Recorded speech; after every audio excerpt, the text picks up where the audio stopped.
하나님 나라를 침노하는 전도자라는 제목으로 말씀 증거하겠습니다. 이번 주는 한국의 최대 명절인 설날입니다.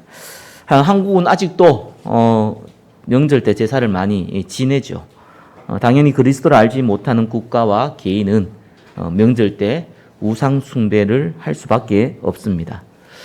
우상 숭배를 하면 좋은 일이 벌어지면은 권할 수 있겠는데 성경은 분명히 귀신과 교제한다고 나와 있습니다. 내가 귀신과 교제하기를 원하든지 안 하든지 간에 우상 숭배 자체가 이미 귀신과 교제하는 상태가 되는 것이죠. 요한복음 10장 10절에는 죽이고 멸망시키는 것이 사단의 목적이기 때문에 결국은 인생을 가장 비참하게 또 영원한 지옥으로 영적 문제로 끌고 가는 것이 우상 숭배입니다. 자, 여기 앉아 있는 분들은 제사와 같은 보이는 우상 숭배를 하지는 않을 겁니다. 그러나 보이지 않는 우상 숭배는 조금 다른 얘기입니다. 우리가 우상 숭배인지도 아닌지도 인지하지 못하고 사는 경우가 많기 때문에 그렇습니다. 그래서 예수님이 산상수훈에서 재물과 하나님을 겸하여 섬기지 못한다고 말씀하신 것입니다. 자, 그래서 우리가 우상 숭배를 하냐 안 하냐, 자, 이런 자세, 수동적 자세죠. 그렇게 되면은요, 우리가 우상 숭배를 하면 안 된다, 해야 된다, 하면 어떠냐, 이런 차원으로 가면은요, 여기는 한다 고집 부릴 사람은 아무도 없잖아요. 안 한다고 하겠죠.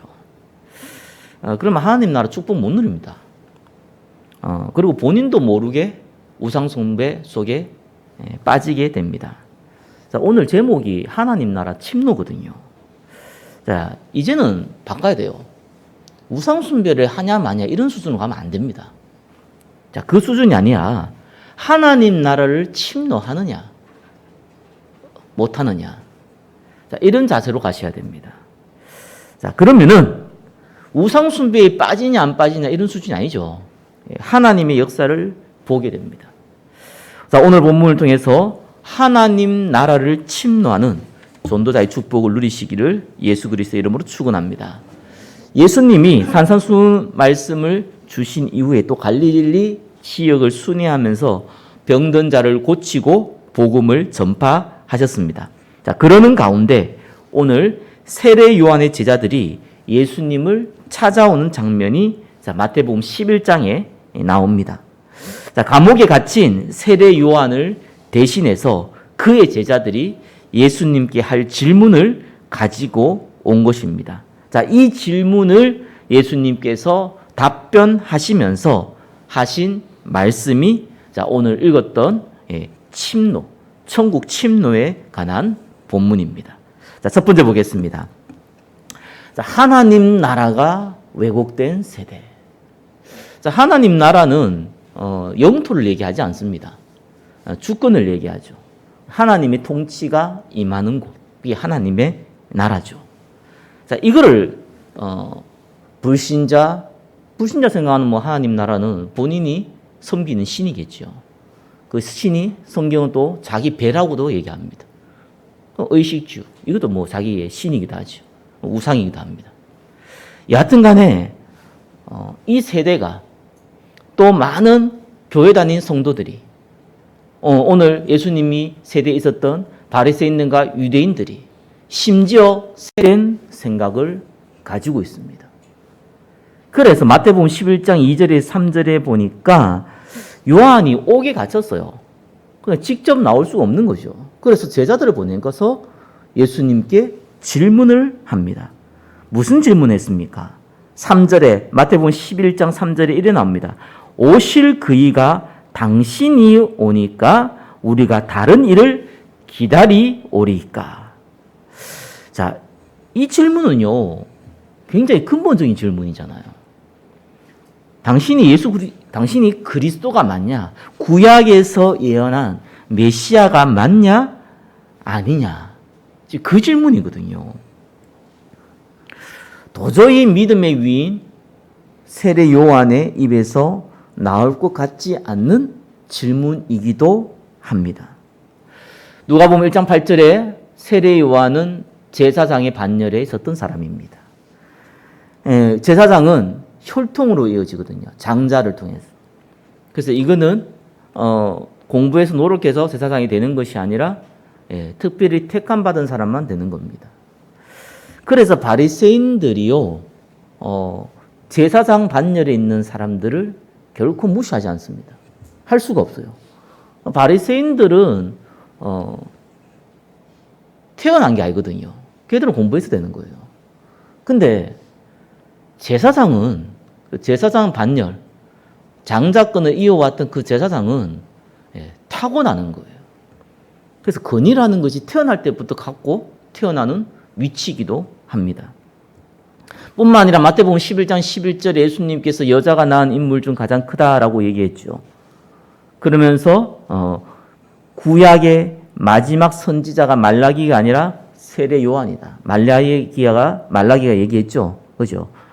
엘리야 올 거다.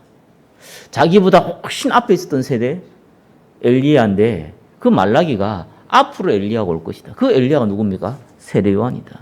라고 얘기했습니다. 모든 이스라엘 백성들의 인정을 받았고 존경을 받았던 인물입니다. 그리고 예수님의 앞길을 준비했고 직접 예수님을 세례를 주었으며 또 세례 요한이 큰 확신을 가지고 나는 예수님의 신발끈도 풀기를 감당치 못하겠다. 그는 흥하여야겠고 나는 쇠하여야겠다. 이렇게 그리스도가 예수님이라는 걸 큰 확신을 가졌던 인물이 세례 요한입니다. 자, 이런 세례 요한이 감옥에 갇혀 있어요.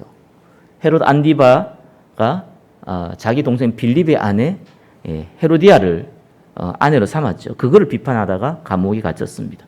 헤롯이 죽이려고 그랬는데 백성들이 이 세례 요한을 선지자로 인정하고 있기 때문에 괜한 반란이 일어날까 봐 죽이지 못하고 감옥에 가두어져 있는 상태입니다. 자, 이런 세례 요한이 지금 예수님께 제자를 보내서 오실 그이가 당신이 오니까 우리가 다른 일을 기다려오이까 이렇게 질문한 겁니다. 우리가 먼저 이해해야겠죠. 여러 번 말씀드렸지만 이 오래된 각인 사상이 무섭습니다. 세례 요한이 그렇게 큰 인물이고 예수님을 직접 세례 주는 인물임에도 불구하고 이 세례 요한도 이스라엘 사람이에요. 그래서 이스라엘 문화의 영향을 안 받을 수가 없어요. 그들이 강조하고 있는 그 포인트를 영향을 안 받을 수가 없어요. 저와 여러분이 맞다고 생각하는 게 있고죠. 그 맞는 것 중에 중요한 게 있잖아요. 이스라엘 포인트가 어디에 관점을 두느냐? 1번에 1번이죠. 메시아 간에 큰 잘못된 사상을 갖고 있습니다. 이스라엘은 그리스도가 오셔서 이스라엘을 회복할 것이다. 이렇게 착각을 하셨습니다. 틀린 말은 아니죠. 이스라엘 회복할 거니까. 근데 이스라엘 나라를 회복할 것이다. 라고 생각한 겁니다. 구약의 선지자들 통해서 메시아는 이스라엘 나라를 회복할 걸 얘기한 게 아닙니다. 모든 민족을 회복할 걸 얘기하셨습니다. 여기서부터 착각이 온 거예요. 그러니까 어떡합니까? 이스라엘을 회복해야 되는데 이스라엘은 지금 몇백 년 동안 아니 바벨론 통해서 페르시아 통해 가지고 지금 이 로마까지 계속 속국이 돼 있고 포로로 돼 있단 말이에요. 이스라엘을 회복해야 되니까 어떻게 됩니까? 자기를 압제하고 있는 이스라엘 나라를 압제하고 있는 저 로마, 그죠? 저걸 물리쳐야 될 거 아니겠어요? 해방받아야 될 거 아니겠습니까? 그래서 정치적으로 군사적으로 능력 있는 그런 메시아를 기다리고 있었어요. 뿐만 아니라 바리새인들을 통해서 그들의 자기의 정치적인 유익을 얻기 위해서 율법을 가지고 그것도 유전까지 막 만들어가면서 율법을 지키는 것을 강조했습니다. 그러니까 율법을 지켜야지 구원받는다라는 사상으로 자리가 잡혀져 있어요. 뿐만 아니라 다른 민족은 택하지 않았고 우리 민족만 하나님이 택했다. 선민 사상을 갖고 있습니다. 이게 이스라엘 착각이죠. 그러니까 예수님의 제자들도 세례 요한들도 이 영향을 안 받을 수는 없는 겁니다. 그 안에서 일어나는 많은 부패들, 말도 안 되는 일들이 있어서 그걸 가지고 주장을 하지만 틀렸다고 얘기는 할 수 있어도 세례요한이 바리새인들 보고 사두개인들 보고 독사의 새끼들을 하고 네가 심판을 매할 줄 아느냐 그렇게 얘기도 하고 욕도 하고 하지만 그래도 이스라엘 전체에 흘러가는 그 사상은 피해갈 수가 없어요. 오늘날 저와 여러분들이 세상 문화에 그 흘러가는 것을 피할 수가 없어요. 영향은 받게 돼 있습니다. 한국 민족이 반만 년의 역사를 하는데 그거는 뭐 한국 역사고 아담과 후손의 아담의 다 후손이죠. 여하튼간에 복음 만들어갖고 그죠? 우리가 알고 있는 역사만 해도 반만 년인데 그 오랫동안 우상 숭배했던 나라입니다. 거기에서 많은 문화들이 형성되어 있어요. 그 영향을 안 받을 수가 없는 거예요. 그래서 이번에 뭡니까? 세례 요한이 예수님이 메시아로 올 것이라. 그래서 그분이 회복시키실 것이다. 그거를 인정하고 심지어는 이 세례 요한은요, 예수님이 이 모든 이스라엘 사람들을 구원할 것이다.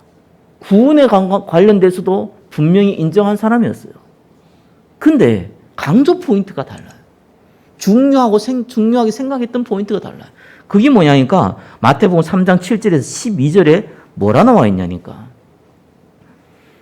바리새인들과 사두개인들을 보고 누가 너희를 가르쳐 임박한 진노를 피하라 하더냐.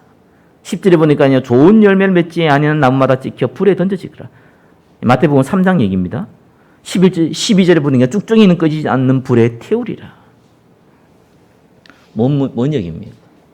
심판이 임할 거라는 거예요. 당연하죠. 성경은 그 얘기를 하고 있거든요. 반드시 심판이 임합니다. 언제요? 지금도 임했지만 예수님 재림 때는 확실하게 임합니다. 틀린 얘기가 아니죠. 그리스도를 믿는 자는 영원한 생명으로, 믿지 않는 자는 영원한 지옥으로 임합니다. 그죠? 그 인생이 말년이 돼서 죽음 앞에 설 때는 그 심판이 임한 거예요. 틀린 얘기가 아니죠. 근데 세례요한이 이게 강조가 된 거예요. 그게 너무 중요하다 생각한 거예요. 맞죠? 중요한데. 근데 그보다 더 중요한 걸 모르는 겁니다. 예수님이 오신 이유는 심판을 하기 위해서가 아니잖아요. 엄밀히 얘기하면 심판을 피하게 하기 위해서요. 그렇죠? 왜? 심판이 임하니까. 심판을 피해서 그리스도에 돌아오도록. 그래서 그리스도가 오신 거잖아요. 근데 심판에 잡혀 있는 거예요. 아니 예수님이 이제 자기는 감옥에 갇혔죠. 얼마 있지 않아 자기가 죽을 거라는 예상도 들지요. 예수님은 본격적으로 사역을 하고 있죠. 근데 심판이 아니에요. 분명히 지금 이스라엘에 병들게 만들고 있는 저 바리새인들 사두개인들 싹 다 지금 심판 받아야 되는데 이스라엘 압제하고 있는 저 로마 신면들 다 싹 다 압제 받아야 되는데 저와 여러분 괴롭히는 저 인간들을 다 싹 죽어야 되는데 말이야. 망이 뿌려야 되는데 비참해져야 되는데 말이야. 전혀 예수님은 그 일을 하고 있지도 않고 그 일도 벌어지지 않고 있는 겁니다. 세례 요한의 강조 포인트는 틀린 것이 아니라 시간표를 잘못 본 거죠. 회개와 심판에 대한 하나님의 계획과 그 여정을 제대로 이해하지 못한 겁니다. 당장 예수님 당시에 이 일이 벌어질 거라고 세례 요한은 기대를 하고 있었어요. 어느 정도 자기가 곧 죽을 날이 있는데 제자들을 보내가지고 물어볼 정도로 당신 진짜 메시아 맞냐? 이렇게 물어볼 정도로 그렇게 상태가 되어 있는 겁니다. 우리가 신앙생활 할 때 조심해야 될 부분이 하나님은 우리를 심판하기 위해서 오신 것이 아닙니다. 저와 여러분의 죄를 심판하기 위해서 온 게 아니에요. 그 심판을 피하게 하기 위해서 온 겁니다. 그래서 저와 여러분들은 모든 사람들을 품어야 돼요. 그죠? 살려야 됩니다. 죽이면 아무런 의미 없습니다. 살려야 돼요. 물론 저와 여러분이 살린다고 해서 살려지는 건 아닙니다. 그죠? 그러나 자세는 살리는 자세야 돼요. 안 그러면 여러분이 죽어요. 그죠? 결과는 두 번째 치고 여러분이 죽는다니까요. 세례요한의 영적 상태가 오히려 지금 많이 무너져 버렸다니까요. 본질을 파악하지 못하고 본질 외의 것을 강조하면 그렇게 됩니다. 그래서 남을 비판하거나 남을 원망하는 거는요, 틀렸다 맞다가 문제가 아니고요, 본인이 영적으로 병드는 방법이에요, 그게. 굳이 저 인간이 나를 괴롭혔는데, 그러면 내가 굳이, 그죠? 그것 때문에도 괴로운데, 굳이 내가 그 사람 욕함으로 말미암아 내가 더 괴로워질 이유가 있습니까? 역설적이거든요. 저와 여러분들은 누구를 원망하고 판단하고 심판할 자격이 없습니다. 1만 달란트 빚진 자입니다. 모든 걸 그리스도와 함께 받은 자입니다. 수용하고 용납하는 거예요. 수용하고 용납한다는 것이 무조건 그 사람 원하는 대로 해준 그 말은 아니잖아요. 그죠? 거기에 관여하지 마세요.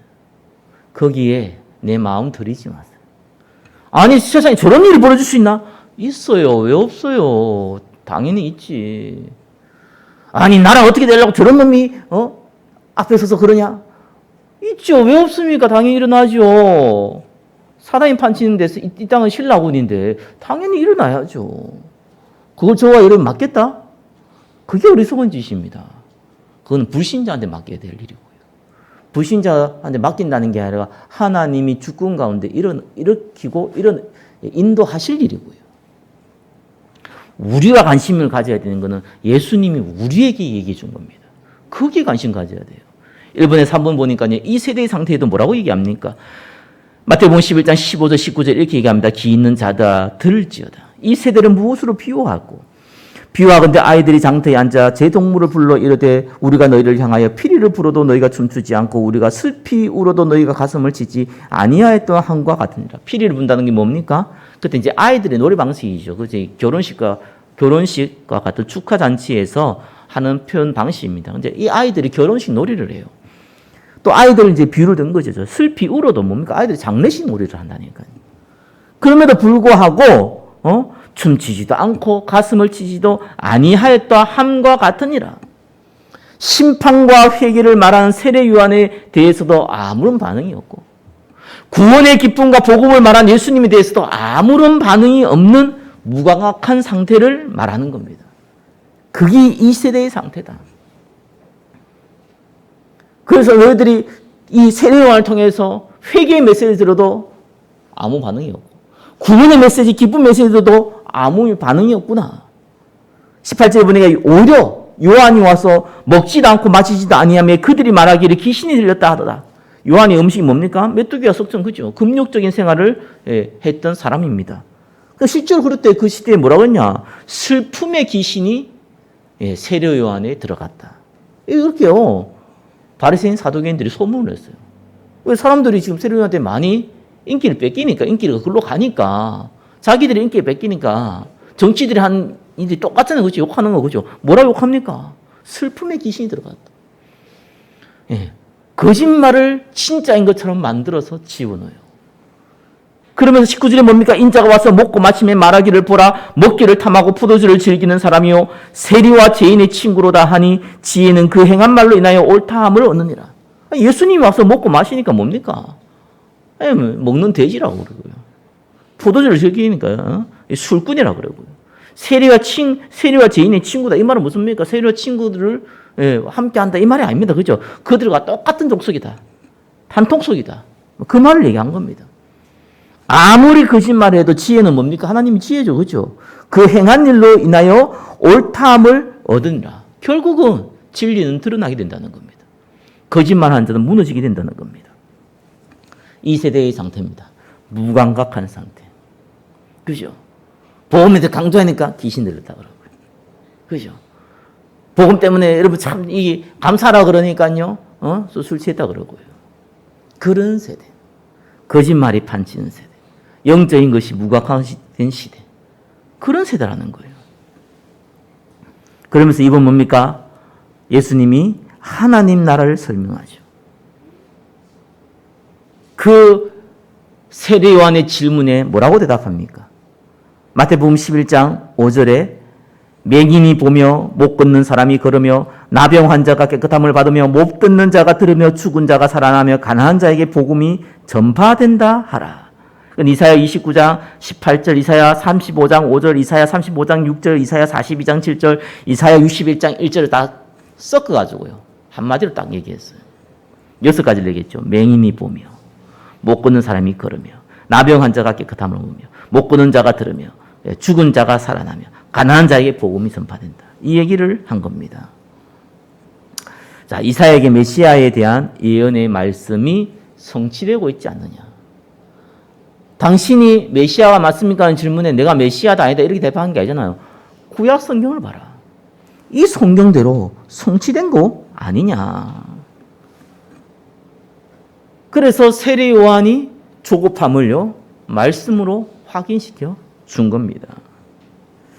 세례 요한은 이스라엘을 기준으로 또 자기가 받았던 메시지 기준으로 생각할 수밖에 없는 한계를 가지고 있습니다. 자, 그렇기 때문에 그럴 수밖에 없죠. 예수님이 대부분 간단한 거였어요. 심판하러 온 게 아니라는 거예요. 저와 여러분이 죄를 심판하고 판단하러 온 것이 아니라는 겁니다.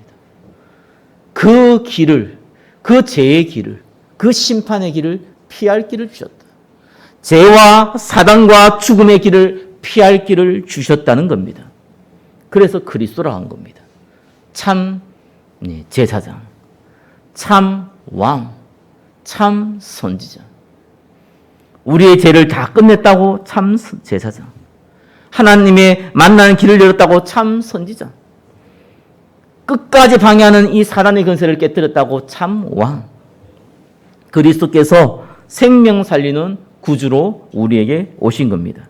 그리고 이분의 입은 뭡니까? 그리스도로 말미암아 실족하지 않는 자는 복이 있다. 무슨 말입니까?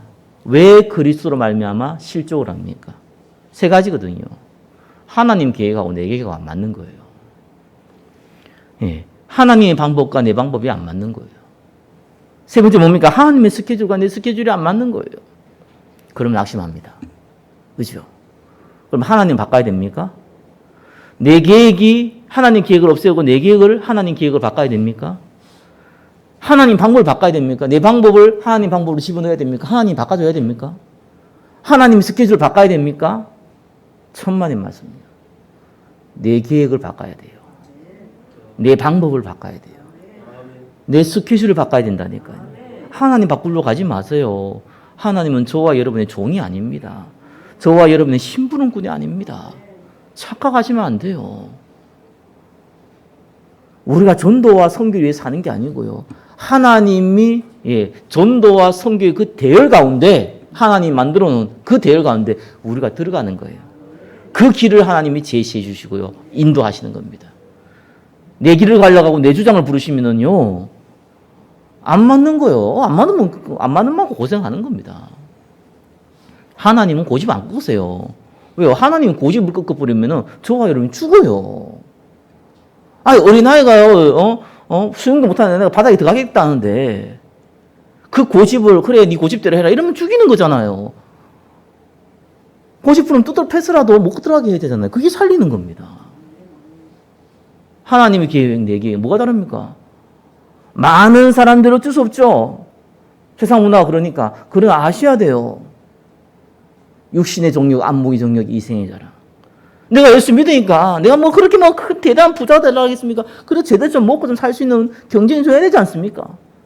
아니 내가 뭐 대단한 성공을 하려고 그러면 그래도 이 세상에서 그래도 뭐 요가다도 먹고 좀 비추하지 않을 만한 그런 좀 위치는 있어야 되지 않겠습니까? 아니 내가 무슨 자녀에 대해서 큰 뭐 그런 뭐 대단한 거 얻으려고 합니까? 그래도 좀 애 좀 안 먹이고 정상적인 생활을 할 수 있도록 사회생활을 할 수 있도록 우리가 좀 컸으면 좋지 않겠습니까? 본인은 그렇게 얘기할 줄 몰라요. 생각 자체가요, 정도가 아니에요. 그러니까 이 정도는 좀 돼줘야지. 이런 정도를 얘기하는 게 아니에요. 그 사상입니다. 그 우선순위예요. 그게 본인도 모르게요, 나 중심. 본인도 모르게 물질 중심. 본인도 모르게 성공 중심이에요. 거기에 내 계획이 딱 잡혀져 있는 거예요. 그 계획 가운데 가야 되는데 하나님 필요하단 말이에요. 내 능력이 안 되니까 하나님의 힘을 끌어오는 거예요. 그걸 보고 종교생활이라고 그럽니다. 구원받은 백성이 종교 생활할 때 받는 고통이 그때 그 고통이거든요. 그러니까 안 겪어도 되는 영적 문제를 겪고요. 안 겪어도 되는 고통을 겪는 겁니다, 그게. 그러면 본인이 죽게 돼 있어요. 그래서 하나님 그걸 바꿔야 되는 겁니다. 하나님의 계획은 우리의 계획과 다릅니다. 그죠? 우리의 계획이 하나님 계획 속으로 들어가줘야 돼요. 하나님의 계획은 하나밖에 없어요. 오직 성령이 너희에게 임하십니다. 그죠? 예배 속에, 말씀 속에, 여러분이 진리 속에 성령 충만 받아야 돼요. 능력이 임해야 돼요. 증인돼야 돼요. 그게 하나님의 계획입니다. 나머지는 더해주는 거예요. 필요에 따라 더해주는 거예요. 그릇에 따라 더해주는 거예요. 시간표에 따라 더해주는 거예요. 더해주는 것의 목적을 잡으면은, 실족하게 되는 겁니다. 하나님 이용하려 하지 마세요. 하나님 이용 당하신 분 아니에요. 그리고 하나님 방법과 내 방법은 달라요. 세상에는 열심히 하시면 될지 몰라도 하나님은 열심히 한다고 되는 게 아닙니다. 하나님의 일은요, 기다려야 돼요. 그죠? 단번에 할 수 없는 일이에요, 이거는. 하나님 나라가 임할 때까지 기다려야 돼요. 모세는 80년을 기다렸어요. 그죠? 저와 여러분들이 기다려야 돼요. 뭐 붙잡고요? 언약 붙잡고 기다려야 돼요. 그게 하나님의 방법이에요. 내가 수단과 방법과 인본주의와 율법주의와 신비주의와 박애주의와 정의주의와 열심주의를 쓴다고 해서 일이 되는 게 아니란 말이에요. 될 수도 없고 되어서도 안 되는 겁니다. 그래서 왜 교만한 사람들이 나오느냐? 성공한 사람들 중에. 목회도 마찬가지고 중직자도 마찬가지고. 나름 성공했던 사람들이 왜 교만해 보이냐? 왜 교만한 일들이 실제로 벌어지느냐? 간단합니다. 그죠? 노력을 했거든요. 수단과 방법을 했거든요. 그러면 그렇게 나와요. 바울이 뭡니까? 나의 나된 것은 하나님의 은혜라고 그랬잖아요. 그 말이 뭡니까? 하나님이 하신 걸 본 겁니다. 저와 여러분들은 하나님이 하신 걸 봐야 돼요. 내가 이렇게 했으니까 하나님께서 이렇게 응답 주셨다. 그렇게 간증하면요, 본인은 죽었어요, 이미. 영적으로 죽은 거예요, 그게. 하나님의 큰 은혜로 되는 그 시한표 속에 내가 있었던 거예요. 그죠? 그래서 된 겁니다. 그럼 아무것도 하지 말라. 그 말이 아니잖아. 그냥 자꾸 기다려야 된다니까요. 그게 하나님의 방법입니다. 하나님의 스케줄과 내 스케줄은 분명히 다릅니다. 그죠? 요셉은 언약을 붙잡았지만 노예로 감옥으로 보냈어요. 다윗은 언약을 붙잡고 큰 역사가 일어났지만 10몇 년 동안 이 사울왕한테 쫓기는 신세가 됐어요. 그 스케줄이 있어야 되는 거예요. 가나안 땅 가기 전에 이스라엘 백성은 40년 동안 광야 생활을 했어요. 그 스케줄이 있다니까요. 하나님의 스케줄이 있어요. 그 스케줄을 땡긴다고 해서 땡기지는 게 아닙니다. 줄인다고 해서 줄이시는 게 아니에요. 그래서 하나님의 인도를 받으셔야 돼요. 나의 인도가 아닙니다. 그죠? 말씀을 통해서 인도를 받으셔야 돼요. 내 상황이 좋으면 하나님께서 역사하시고 내 상황이 안 좋으면 하나님께서 버리신 겁니까? 하나님의 스케줄, 하나님의 주권을 붙잡으셔야 됩니다. 그 자는 실족하지 않습니다. 될 대로 되라. 이거는 포기한 사람이 그죠? 하나님 주권을 붙잡는 자. 그 자는 응답받을 사람입니다. 이번에 3번 뭡니까? 그래서 하나님 나라를 침노하는 자. 세례요한에 대해서 예수님이 뭐라고 평가했습니까? 너희들이 세례요한한테 왜 갔냐? 갈대 보러 갔냐? 아니면 좋은 옷 입은 사람, 부드러운 옷 입은 사람 보러 갔냐? 아니지 않냐? 선지자를 보러 간 거 아니냐? 맞다. 그러나 구약 성경에 있던 모든 선지자보다 세례요한이 큰 자다. 그 얘기한 겁니다. 그러면 11절에 여자가 낳은 중에 세례요한보다 큰 이가 없다. 이게 무슨 말입니까? 지금까지 여자가 낳은 자 중에 세례요한보다 큰 선지자, 사람이 없었다라고 얘기한 겁니다. 왜 그럴까요? 아니 믿음의 위인 요셉, 다윗, 아브람부터 시작해가지고 모세부터 시작해서 이스라엘 백성이 그렇게 존경하는 모세와 엘리야 다 있는데 왜 그 모든 선지자보다 뛰어났다고 얘기했습니까? 세례요한이 금욕 생활을 해가지고요. 세례요한이 정직하게 생활해가지고요. 세례요한이 이 회개하라고 그렇게 외쳐가지고요. 천만의 말씀이요. 그러면 구약이 더 뛰어난 인물이 훨씬 많아요. 베드로전서 1장 9절에 12절에 보니까요. 믿음이 결국은 영혼의 구원인데 이 선지자들이 연구를 한 겁니다. 아니, 구약의 선지자들이 연구를 했어요. 메시아가 온다고 하는데 도대체 이 메시아가 언제 오느냐? 그리고 이 메시아가 누구를 위한 거냐? 이걸 연구하다 보니까 어떤 결론을 냈냐? 이것이 모든 인류를 위해서 온 건 맞는데 이 축복을 진짜 받는 사람은 우리가 아니었구나. 구원의 축복은 받지만 이 축복을, 하나님 나라의 이 축복을, 이 땅에서 성취되는 축복을 누릴 사람은 내가 아니었구나. 그거는 예수님이 오고 난 그 시대의 사람들이구나. 그걸 계시로 알게 됐고 천사도 알기를 원했던 거다. 이렇게 나옵니다. 왜 세례 요한이 다른 선지자보다 큽니까? 그리스도를 눈으로 봤잖아요. 그죠? 예수님 오신 걸 봤다니까요. 그리고 예수님이 앞길을 준비했다니까. 당연히 앞에 선지자와는 비교가 안 되죠. 왜요? 성경의 모든 기준은 메시아 기준으로, 그리스도 기준으로 적혀져 있기 때문에 그렇습니다. 그래서 그 그리스도의 은혜를 가장 많이 받은 자가 가장 큰 자예요. 그리스도의 은혜를 못 받은 자가 적은 자예요. 크다 적다는 세상의 기준은 돈 많은 사람인지 성공한 사람인지 몰라도 성경의 기준은 하나님의 큰 은혜를 받은 자. 그 자가 큰 자고요. 하나님의 은혜를 적게 받은 자. 그 자가 작은 자예요. 그러니까 당연히 세례 요한은 앞에 선자보다 가장 큰 자일 수밖에 없잖아요.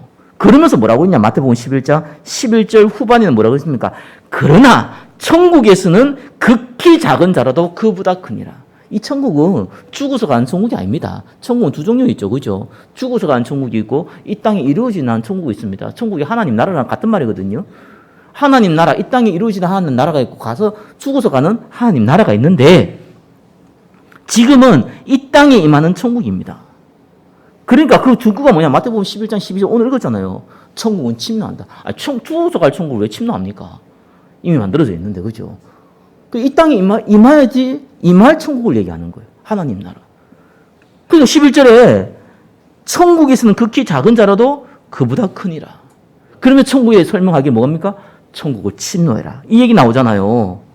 구원받은 이 너희들이, 12사도 너희들이, 이 메시지를 듣고 있는 무리 너희들이 세례 요한보다 큰 자다. 구약의 어떤 선지자보다 너희들이 큰 자다. 그 얘기한 거고 있습니다. 21세기를 살아가고 있던 2022년을 살아가고 있는 저와 여러분들이 구약에 있던 그 어떤 인물보다 큰 자다. 세례 요한보다 큰 자다. 다윗보다 요셉보다 아브라함보다 큰 자가 저와 여러분입니다. 이거 믿으시기 바랍니다. 이건 구약의 선지자가 연구하고 고민하고 깨달은 거예요. 천사들도 알기 원했던 거예요. 그게 저와 여러분에게 임한 겁니다. 예수님이 제자들에게 임했고 그게 2022년 살고 있는 저와 여러분에게 임한 겁니다. 이건 사실이에요. 그래서 뭐라고 합니까? 세례 요한 때부터 지금까지 천국은 침노를 당하나니 침노한 자는 빼앗느니라. 저와 여러분들은 천국을 보는 자가 침노한 자가 된 거예요. 구약의 선지자는 천국을 바라보는 사람밖에 안 됐어요. 세례 요한조차도요, 천국을 바라보는 자 이상의 수준을 못 넘었었어요. 이제 천국이 그리스도가 오신 말미암아 본격적으로 침노가 되는데 그 침노 정도를 본 거예요. 근데 저와 여러분은 직접 침노한 자예요. 침노한 자는 빼앗는다. 이거는요, 굉장한 큰 힘을 가지고 강제적으로 강탈하는 걸 얘기하는 거예요. 이 세상에 세 가지 나라가 있죠. 하나님 나라, 사단의 나라, 세상 나라. 사단의 나라로 임하느냐. 그 싸움이에요. 구약의 선지자는 구경했다니까요. 그죠? 세례 요한은 침노 당한 것도 구경한 거예요. 그러나 저와 여러분들은 본격적으로 빼앗는 거예요. 그 얘기를 한 겁니다. 하나님께서 저와 여러분을, 그리스도께서 저와 여러분을 하나님 나라를 침노하는 전도자로 부르심을 믿으시기 바랍니다. 이걸 보고 정체성이라고 그래요. 구경꾼 될 필요가 없어요. 그죠? 우리는 구경꾼이 아니라니까요. 아니, 우리 구약 선지자처럼 구경꾼 할 필요가 없어요. 왜? 내 거 아니니까 구경을 하지. 내 거면 왜 구경합니까? 내가 가지면 되지요. 그렇잖아요. 아니, 뭐, TV, 냉장고, 뭐, 이렇게 마트 가면 많잖아요. 그죠? 그거 처음에 구경하잖아요. 그 돈 주고 하나 사면 어떻게 해요? 근데 그거 우리 집 갖고 와야 돼요. 저와 여러분이 천국 여러분 거라니까요. 이미 그리스도께서 십자가에서 이미 지불하셨어요. 저와 여러분 겁니다. 그래서 세 번째예요. 저와 여러분 건데 가만 놔두면 그냥 가만히 있는 거예요. 그래서 빼앗아라.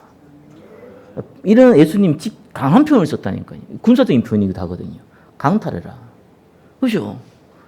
네 건데 지금 딴 놈이 갖고 있거든요. 빼앗아야 되는 거예요. 그죠? 아니, 남은 것을 이렇게 빼앗으면은 그건 강도가 되잖아요. 근데 여러분 것을 누가 갖고 있어. 안 주려고. 빼앗아야 돼요. 합법적으로요. 왜요? 내 거니까. 우리 거니까. 3번, 1번이에요. 어떻게 빼앗습니까? 그래서 우리는 성경적 방법으로 가야 되는 겁니다. 생명 어떻게 살랍니까? 나가서 전도전 돌린다고 생명 살릴 수 있습니까? 여러분들 부른다고 생명 살릴 수 있습니까? 여러분의 회사에, 여러분의 직장에, 여러분이 만난 사람에게 강압적으로 선물 공세해가지고 그 사람을 구원시킬 수 있습니까? 못합니다. 그래서 성경은 이렇게 얘기했어요. 오순절 날이 이미 이름에. 그 방법이에요. 이걸 믿으셔야 돼요. 불신자들이 모여가지고 기도하기 시작하면요, 악령 역사를 합니다. 난 제일 우리나라에서 무서운 단체가요, 솔직히 신천지도 아니고요, 통일교도 아니고요, 그 종교단체 중에 그거 다들 사쿠라예요. 저는 진짜 무서운 단체가 SCI라니까요. 남녀호랑객. 여러분, 네피림이라는 단어를 쓰는 네피림 단체, 네피림이라는 것은 신접시킨다는 얘기거든요. 귀신을 접하게 만든단 말이에요. 근데 무당들도요, 딱 귀신 접할 사람만 데리고 와가 귀신 접하기 시작해요. 그죠? 신기 있다 그래가지고. 근데 이 남녀호랑객은 처음부터 온 사람한테 무조건, 자, 네 소원 있지? 그거 딱 마음 두고, 자, 남녀호랑객고, 그자, 네 돈을 원하, 돈 10억을 원해가 10억이라는 걸 딱 바라보면서 남녀호랑객고 외쳐라. 그럼 된다. 이거. 정말 귀신 들리기 제일 좋은 방법을 만들어 놨어요. 그래서 내가, 어떤 면에서는 전 세계 3단체 얘기하는데 3단체 저게 프리메이슨보다 더 빠르게 귀신 접속시킨 방법이 남녀 호랑객이다. 그 생각이 들 정도로 한 단체 그 단체거든요. 그럼 진짜 일이 벌어진다니까요. 진짜 벌어져요. 문제는 이제 그 다음에 망하는 게 문제지. 그리고 저와 여러분도요, 반대로 성경이 약속했잖아요. 이 귀신 들린 자들이, 이 불신자들이 성경적 방법을 쓰고 있다니까요. 물론 내용이 이제 귀신 악령 충만인데, 저와 여러분들이 성령 충만 받거든요. 저와 여러분들이 모인 곳에, 언약 잡고 답을 낸 사람들이 함께 모여 있는 곳에 기도하기 시작할 때에 오순절이 역사를 납니다. 그때 15나라 문이 열렸어요. 전도문은 그렇게 열려야 되는 거예요. 갑자기 기도가 있는데 모르는 사람 찾아오냐? 그러진 않아요. 그런 식으로 된다는 게 아니에요. 그렇게 연결이 되어서요.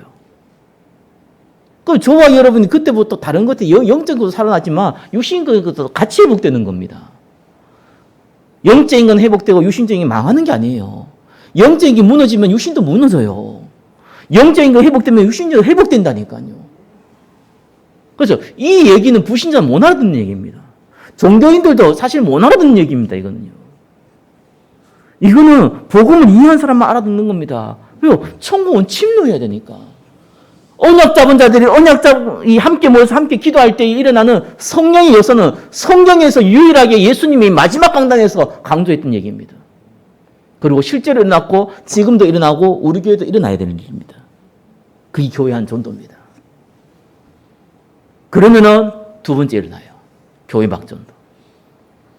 교회 안 전도를 체험하지 못하면 교회 밖 전도는 한계가 옵니다. 무슨 한계가 오느냐? 교회 밖에서 전도 많이 하시는 분들이 있어요. 이건 실제적인 겁니다. 저도 많이 봤어요. 교회 생활이 안 돼요, 이 사람이. 왜 안 되냐? 목사보다 자기가 전도 많이 하거든요. 다른 성도들보다 자기가 전도 많이 하거든요. 전도 많은 사람도 또 말씀도 잘 알아들어요. 옆에 있는 것들 보니까 영 시원찮거든요. 알아듣지도 못하는 것 같고. 그죠? 세상 말들 왕따 당해요. 세상이 왕따 당하는 게 아니라 교회 안에서 왕따 당해요. 불편한 존재예요.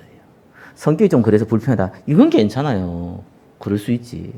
수용하고 부응할 수 있는데 영적으로 교만한 자는 어떡할 겁니까?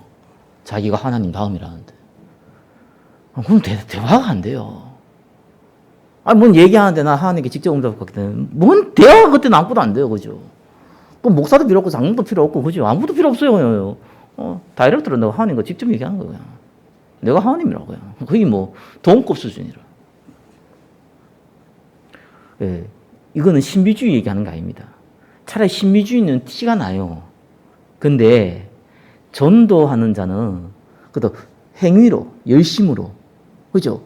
전혀 교회 안 전도의 축복을 못 누리는데 교회 밖 전도하는 사람들은요 이상하게 존경하는 사람들이 많다는 게 그 사람을요. 그래 이상한 일이 벌어져요. 모든 사람이 싫어하는 사람이 돼버려요. 모든 사람이 누구냐? 전도자들이 싫어하는 사람이 돼요. 굳이 그럴 필요 있습니까? 열매도 없어요. 보면 맨날 어디 다른 교인들 뭐 데리고 열매도 없어요. 꼭 기억하셔야 돼요. 저와 여러분이요 교회 밖에 예비된 사람이 있다니까요. 그 사람을 찾아야죠. 구원받기로 작정된 루디아가 있다니까요. 구원받기로 작정된 간수가 있다니까요. 아니 구원받기로 작정된 야손이 있고 브리스가 부부가 있다니까요. 그 만남을 하나님 주신다니까요. 그때는 경제도 풀리고 다 풀리는 겁니다. 근데 이건 약속이잖아요. 이걸 믿어야죠. 이 응답을 받아야죠. 이 응답이 오게 된다니까요. 교회 한 전도가 됩니다. 이래야지 미래 살릴 수 있는 시스템 전도를 하는 거예요. 물론 세 가지는 같이 하는 겁니다. 우선순위를 얘기한 거예요. 미래 살릴 시스템 전도는 뭡니까? 이거는 무조건 해야 되는 겁니다. 다음 세대 살려야 돼요. 저는 우리 교회가 다음 세대 살리기 제일 최적의 시간표라 생각을 합니다. 안 믿으실 수도 있겠죠. 왜 어린 렘넌트들이 없다고 생각하잖아요. 맞습니다. 그런데 그렇지 않습니다. 우리 교회는 불신자 렘넌트 살릴 수 있는 지금 시간표를 하나님 주셨어요. 또 우리가 어떻게 틀을 놓느냐, 기준을 놓느냐, 시스템을 놓느냐에 따라서 모든 건 따라옵니다. 그래서 한번 만들어진 시스템은요, 바꾸기가 좀 어려워요. 실질적으로. 영적 분위기라든지 사람이라든지 바꾸기가 어려워요. 근데 저는 감사한 것이 답을 알고 그림을 그리고 기다리는 거거든요. 그러면 응답이 오면 응답 오게 돼 있습니다. 무조건요. 불신자도 응답 오는데, 그죠? 자기 수준에 맞는 거 응답 오는데. 구원받은 언약 백성이 그 복음 가지고 있는 교회가 응답이 안 옵니까? 시간표의 차이죠. 옵니다. 문제는 왔을 때 뭘 하냐는 거예요. 그게 중요합니다. 거기에 율법을 심어 놓느냐, 종교를 심어 놓느냐, 박의를 심어 놓느냐. 그거거든요. 우리가 그리스도 언약 그 복음의 내용을 어떻게 전달할 건가, 그거를 만들어 놔야 되는 거예요. 그 응답을 하나님이 주실 겁니다. 하나님께서 저와 여러분을 축복하셨습니다. 축복하실 것이지만 축복 이미 하셨습니다. 세례 요한보다 큰 자가 여기 앉아 있습니다. 예수님이 직접 말씀하셨습니다. 저와 여러분 전도자예요. 그래서 자존심, 자긍심 가지셔야 돼요. 내 환경, 여러분의 환경 보지 마세요. 돈 좀 있다 없다. 어차피 여러분 시간 지나면은 다 땅에 놔두고 가야 돼요. 좀 건강하다, 건강하지 못하다. 마귀짓 하면서 100년 살면요, 그만큼 헛된 인생 없어요. 단 하루를 살아도요. 복음 가진 인생 사는 것이 하나님 볼 때 큰 인생이고 축복된 인생입니다. 아무 문제 안 돼요. 나이가 많다, 적다. 저보다 나이 많으시는 분들보다 제가 먼저 갈까요? 여러분이 먼저 갈까요? 몰라요. 오는 건 순수 있다, 가는 건 순수 없어요. 그것도 거짓말이에요. 모세는 80에 쓰임 받고 120에 쓰임 받았어요. 너는 같지만 제일 많이 쓰임 받았어요. 모르는 일입니다. 지금 중요한 것은 그런 걸 따지는 게 아니에요. 하나님이 저와 여러분을 전도자로 부르셨다. 그래서 우리가 천국을 침나는 그 길을 가야 된다. 아니 이미 가도록 하나님 준비해 놓으셨다. 그래서 교회 한 전도, 교회 박 전도, 시스템 전도에 쓰임 받는다. 이 언약 붙잡으시기를 예수 그리스도 이름으로 축원합니다. 기도하겠습니다. 하나님 감사합니다. 하나님 나라를 침노하는 전도자로 쓰임 받게 하옵소서. 예수 그리스도 이름으로 기도드립니다. 아멘.